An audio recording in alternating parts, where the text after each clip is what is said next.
Convent शब्द पर गर्व न करें, सच समझे। ब्रिटेन में एक कानून था, लिव इन रिलेशनशिप, बिना किसी वैवाहिक संबंध के एक लड़का और एक लड़की का साथ में रहना। जब साथ में रहते थे तो शारीरिक संबंध भी बन जाते थे, तो इस प्रक्रिया के अनुसार संतान भी पैदा हो जाती थी, तो उन संतानों को किसी चर्च में छोड़ दिया जाता था। अब ब्रिटेन की सरकार के सामने यह गंभीर समस्या हुई कि इन बच्चों का क्या किया जाए। तब वहां की सरकार ने कॉन्वेंट खोले, अर्थात जो बच्चे अनाथ होने के साथ साथ नाजायज अवैध हैं, उनके लिए कॉन्वेंट बने। उन अनाथ और नाजायज बच्चों को रिश्तों का एहसास कराने के लिए उन्होंने अनाथालयों में एक फादर, एक मदर, एक सिस्टर की नियुक्ति कर दी, क्योंकि ना तो उन बच्चों का कोई जायज बाप है, ना ही माँ है।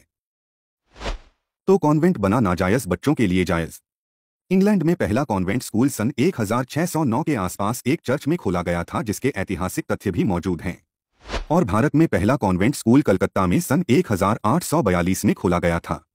परंतु तब हम गुलाम थे और आज तो लाखों की संख्या में कॉन्वेंट स्कूल चल रहे हैं।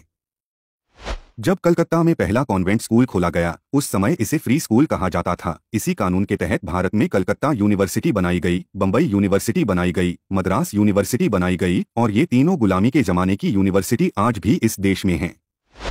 मैकाले ने अपने पिता को एक चिट्ठी लिखी थी, बहुत मशहूर चिट्ठी है। उसमें वो लिखता है कि इन कॉन्वेंट स्कूलों से ऐसे बच्चे निकलेंगे जो देखने में तो भारतीय होंगे, लेकिन दिमाग से अंग्रेज होंगे। इन्हें अपने देश के बारे में कुछ पता नहीं होगा, इनको अपने संस्कृति के बारे में कुछ पता नहीं होगा, इनको अपनी परंपराओं के बारे में कुछ पता नहीं होगा, इनको अपने मुहावरे नहीं मालूम होंगे। जब ऐसे बच्चे होंगे इस देश में, तो अंग्रेज भले ही चले जाएं, इस देश से अंग्रेजियत नहीं जाएगी। उस समय लिखी चिट्ठी की सच्चाई इस देश में अब साफ साफ दिखाई दे रही है। उस एक्ट की महिमा देखिए कि हमें अपनी भाषा बोलने में शर्म आती है। अंग्रेजी में बोलते हैं कि दूसरों पर रुबाब पड़ेगा।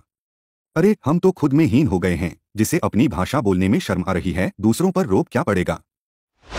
लोगों का तर्क है कि अंग्रेजी अंतर्राष्ट्रीय भाषा है। दुनिया में 204 देश हैं और अंग्रेजी सिर्फ 11 देशों में ही बोली, पढ़ी और समझी जाती है। फिर ये कैसे अंतर्राष्ट्रीय भाषा है? शब्दों के मामले में भी अंग्रेजी समृद्ध नहीं है। इन अंग्रेजों की जो बाइबिल है वो भी अंग्रेजी में नहीं थी, और ईसा मसीह अंग्रेजी नहीं बोलते थे। ईसा मसीह की भाषा और बाइबिल की भाषा अरमिक थी। अरमिक भाषा की लिपि जो थी वो हमारे बंगला भाषा से मिलती जुलती थी। समय के कालचक्र में वो भाषा विलुप्त हो गई। भारत देश में अब भारतीयों की मूर्खता देखिए, जिनके जायज माँ बाप, भाई बहन सब हैं, वो कॉन्वेंट में जाते हैं, तो क्या हुआ, एक बाप घर पर है और दूसरा कॉन्वेंट में, जिसे फादर कहते हैं। आज जिसे देखो कॉन्वेंट खोल रहा है, जैसे बजरंग बली कॉन्वेंट स्कूल, माँ भगवती कॉन्वेंट स्कूल। अब इन मूर्खों को कौन समझाए कि भैया माँ भगवती या बजरंग बली का कॉन्वेंट से क्या लेना देना।